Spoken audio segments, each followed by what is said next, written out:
Hello everyone, this is Rahi from Rahi 44 আর এটা হচ্ছে আমার এই চ্যানেলের ফার্স্ট ভিডিও, যেটার মেইন ফোকাস হচ্ছে যে কম্পিউটার ভিশনকে বাংলায় আরও সহজলভ্য করা। যেমন আমি যতদূর রিসার্চ করেছি যে বাংলাদেশে বা যারা বাংলাতে কম্পিউটার ভিশনে রিসোর্স বা ইমেজ প্রসেসিংয়ে রিসোর্স চায় তাদের জন্য খুবই কম, আনলেস সে চ্যাট জিপিটি বা গ্রক বা আদার এলএলএম মডেল ইউজ না করে।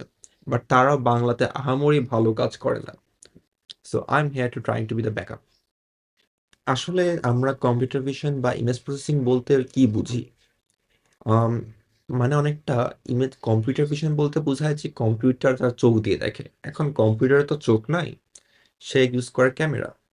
আর ক্যামেরা থেকে সে ডেটা নেয়, ডেটাটাকেই সে নিয়ে তারপর সে বুঝে, যেটাকে ইমেজ বলে আর কি। So the computer vision and the image processing are almost the same thing. So আমরা যারা মানুষ বা বিভিন্ন পশু পাখি, তারা আসলে দেখে কিভাবে? যেমন আমাদের চোখে বিভিন্ন কিন্তু সেল আছে, যেমন রড বা কোন কোষ, যেটা আমরা বায়োলজিতে পড়েছিলাম আর কি, তারপর আর পড়া হয়নি ডিটেলসে। সেখানে আমরা কোনো আলোকে পেলে আলো সেটার প্রতিফলন একটা ভিতরের রেটিনার পিছনে ফেলে একটা জায়গাতে, যেখান থেকে আমরা যেখানে রড কোষ বা কোন কোষ থাকে, যার যেটা মানে আমরা একটা সিগন্যাল দিয়ে আমাদের ব্রেনে পাঠায়, দেন আমরা ওটাকে দেখে চিনতে পারি, তাই তো? কিন্তু কম্পিউটার তো বা ক্যামেরা তো তা করতে পারে না। সো কি করে সে? সে আসলে আম, ক্যামেরা থেকে ইনপুট একটা ইমেজ নেয়। এখন ইমেজ বলতে আসলে কিন্তু আমরা সবাই জানি যে ইমেজ হচ্ছে মেইনলি RGB কালার। তো ইমেজ আসলে একটা ম্যাট্রিক্স বাদে কিছুই না।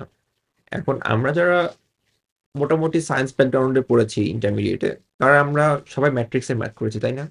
বাট সেগুলো কিন্তু ছিল জাস্ট খালি একটা সিঙ্গেল টু ডিমেনশনাল ম্যাট্রিক্স।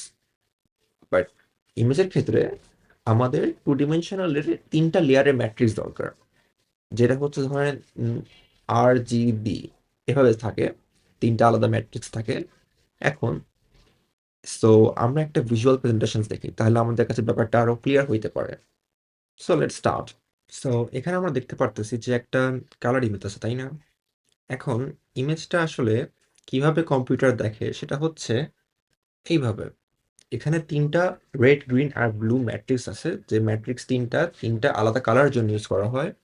দেন তিনটা কালারকে যখন আমি একসাথে করি, দেন আমি এইভাবে দেখলে সেটাকে একটা কালার ইমেজ দেখতে পারি। সো এই তিনটে ইমেজ হচ্ছে জাস্ট এইরকম। সো এখানে দেখতে পারতেছেন যে তিনটা আলাদা কালার আছে।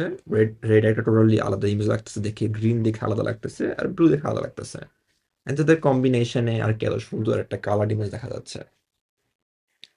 এগুলো ছাড়াও আরো কালার রয়েছে, যেমন গ্রে স্কেল। এখন গ্রে স্কেল ইমেজের সুবিধা কি? গ্রে স্কেল হচ্ছে জাস্ট সিঙ্গেল লেয়ারের একটা ইমেজ। তার মানে এখানে তিনটা টু ডিমেনশনাল ম্যাট্রিক্স নাই, রাদার এখানে জাস্ট একটা ম্যাট্রিক্স আছে টু ডিমেনশনালের, যেটা গ্রে স্কেল। এখন আমরা ভাবতে পারি যে এটার কাজ কি আসলে? আমরা তো এটা ফোন ইউজ করছি অ্যাজ এ ফিল্টার হিসাবে, বাট ইমেজ প্রসেসিং এ এটা সুবিধা হচ্ছে, যেহেতু এখানে RGBর তুলনায় দুইটা লেয়ার আরো কম আছে।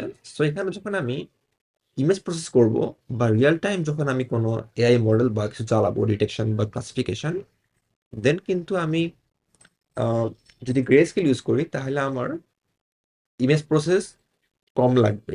ভাইরাস RGBতে আমার গ্রে স্কেলের থেকে 3 টাইমস মোর প্রসেসিং পাওয়ার খরচ হবে, তাই না? সো এখন আমরা অনেক কিছুই দেখলাম যে ইমেজ কিভাবে কাজ করে বা কম্পিউটার কিভাবে ইমেজটাকে প্রসেস করে। কিন্তু এখন কথা হচ্ছে আমরা এটাকে আসলে ইউজ করবো কিভাবে রিয়েল লাইফে। এখন রিয়েল লাইফে ইউজ করতে গেলে আমাদেরকে ইউজুয়ালি সব থেকে সিম্পলেস্ট ওয়ে হচ্ছে পাইথন ইউজ করা। এখন পাইথনে বেশ জনপ্রিয় দুই তিনটা লাইব্রেরি আছে, যার মধ্যে সব থেকে বেশি ফেমাস হচ্ছে ওপেন সিভি, আর আরেকটা হচ্ছে পিলো। এখন এই প্লেলিস্টে আমি ওপেন সিভি ইউজ করব আপনাদের শেখানোর পারপাসে। অ্যান্ড এটা অনেক সহজ, ইভেন পিলো অনেক সহজ, but OpenCV more comfortable আর কি, you know. So OpenCV use করার জন্য আমাদের ফার্স্টে দেখতে হবে how to install it obviously. So let's go to the website.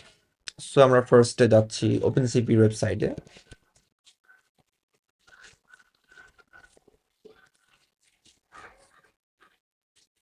Open সিপির ওয়েবসাইটে যদি যাই, সেখানে অপশন আছে এই যে বিভিন্ন জিনিস। সো আমি ম্যাক ওএসে আছি। From source no, Python yes. So এই কমান্ডটা জাস্ট টার্মিনালে কপি করে পেস্ট করলেই ওপেনসিভির কাজ খালাস। আর আপনারা উইন্ডোজ বা লিনাক্সেও সেম কমান্ডে কোনো চেঞ্জ নাই, আনলেস আপনারা সি প্লাস প্লাসে যাবেন, যেটা একটা খুবই tough process obviously. So that's it, that's how you can install OpenCV in your machine. সো দেখা হচ্ছে ইনশাল্লাহ নেক্সট ভিডিওতে, যেখানে আমি দেখাবো যে কিভাবে ওপেনসিভি ইউজ করে ইমেজকে প্রসেস করে দেন ইমেজ শো করতে হয়, বা এক্সট্রা কিছু হ্যাকস আর কি, ইউ নো। সো সায়োনারা।